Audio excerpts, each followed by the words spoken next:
What's up, English lovers? It's Harini. So, do you remember what we did last week?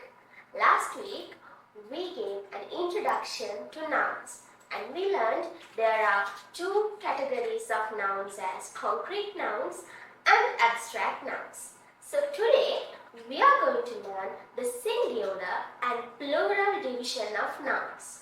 So what is it?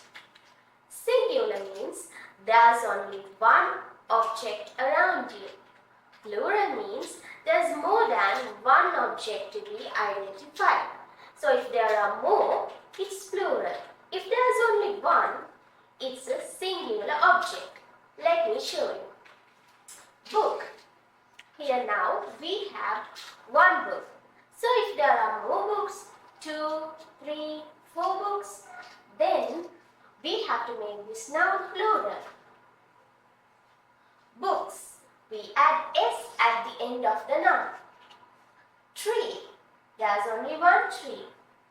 If there are more trees, we add s at the end of the noun. Cat.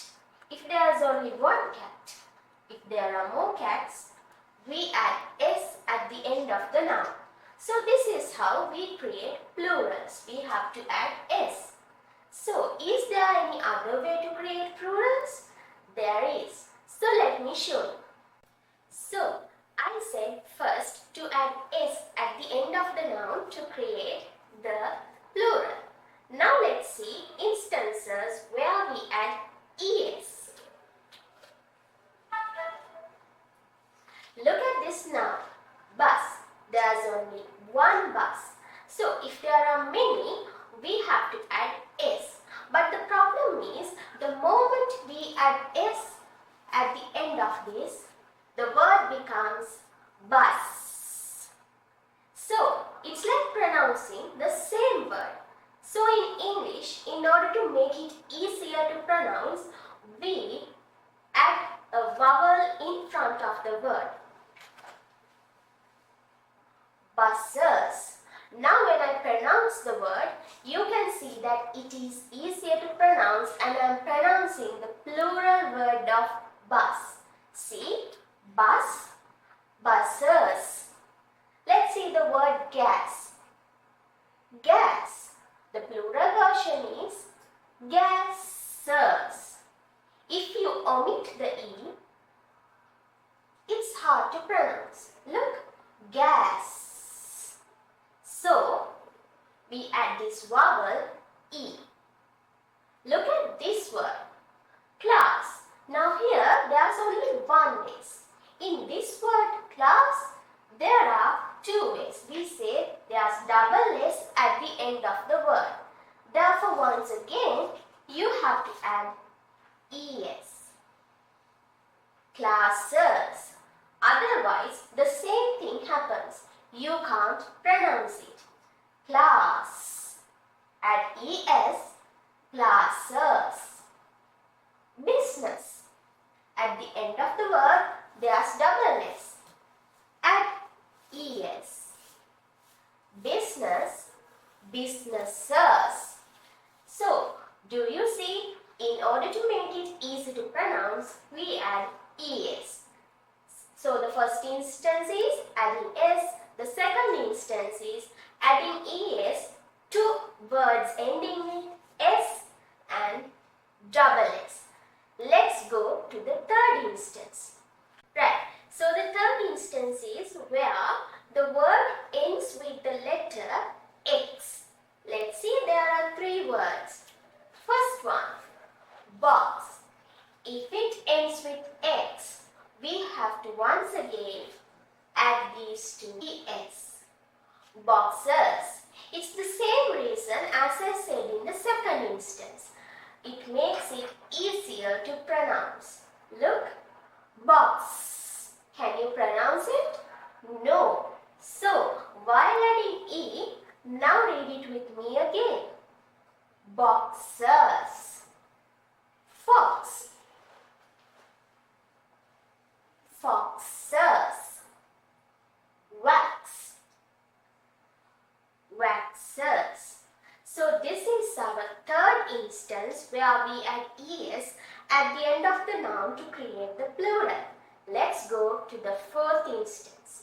Right, let's move on to the fourth instance. Look at these words: church, which, bench. Now, you can find the similarity of these three words. Can you see? All three words end in ch, which sound. Therefore, to make it plural, once again, you have to add es. Pronounce with me. Church. If it is more than one, church. Can you pronounce it? No, it's difficult. So, churches. Which? Witches. Bench. Benches. So here goes the fourth rule. Words ending with ch has to add es to make it plural. Let's move to the fifth instance. Right, let's see. Can you see these three words? All these three words end in s and h, sh sound. So, pronounce with me. Brush. To make it plural, you have to add es. Brushes. Bush. Bushes. Crash. Crashes. Now can you see? Prior to this, we learned words ending with ch. Now the word ends with sh. Shall we move to the sixth instance? Right, the sixth instance. Can you see these three words? So, this is the sixth rule. If the words ends in the letter z, you have to add es at the end of the word to make it plural. Buzz. Buzzers. Fuss. Fuzzers. Now move to this word, quiz. Yes, you might think, well yes, we have to add es, quizzers. But no. As a standard rule in English, before adding es to the word, you have to double the last consonant sound and then add es. Quizzers. I know, these kinds of words are very rare in English language. So if you meet this kind of a word, how can you identify? Look, the last letter z is followed by a vowel letter. I is a vowel. Therefore, in these kinds of instances, you have to double the last consonant sound, which means double the last letter, which is z, quiz, quizzers. The spellings change. Spellings always matter in English, right? So, shall we move to the seventh instance? Right. The next instance is where the words ends with the letter O. Can you see? There are three words: potato, mango, hero. So in order to make these three words plural, you have to, as usual, add es. Pronounce with me. Potato, potatoes. Mango, mangoes. Hero, heroes. Can you see at the end of each word it is O? There's a second rule for words ending with O. Let's move to that rule. Right. Can you see the two words I have written in the board? First one, bamboo. Second one, radio. So both words end in O. So why not apply the previous rule and add es at the end of these two words? But wait, in English, we have this other standard rule. If the words ends with O but is preceded by a vowel letter, which means before the ending O, there's a vowel before that letter. If it is so, you have to always add only a single s at the end of the word. So bamboo becomes bamboos.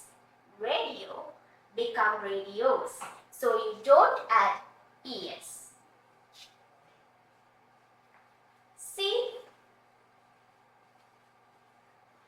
mango, since the last letter O is followed by a consonant, you add es, mangoes. But here, since the last letter is preceded by a vowel, you only add s.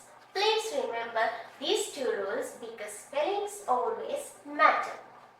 So, my dear English lovers, that is how we form plurals by adding s and es. Remember, we almost learned more than 5 rules when it comes to the two letters es and the instances to do it. So, let's meet next week with another interesting English lesson. Until then, see you. Bye.